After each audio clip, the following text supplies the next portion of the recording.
Hi everyone, welcome back to the channel. In this video, I'll show you how to upload any file to Google Drive using your mobile phone. It's very simple, so let's get started. First, open the Google Drive app on your phone. If you don't have it installed, download it from the Play Store or App Store.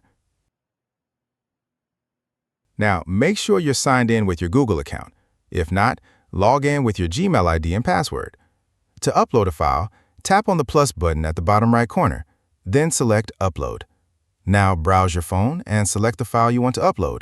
It could be a photo, video, PDF, Word document, or anything else. Once you select the file, it will start uploading to Google Drive automatically.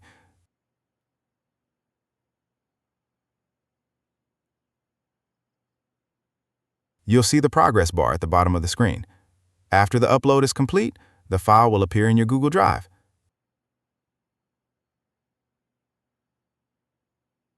From here, you can open, share, or organize it in folders anytime. That's it. You've successfully uploaded a file to Google Drive using your mobile. If you found this video helpful, don't forget to like, share, and subscribe for more tech tips.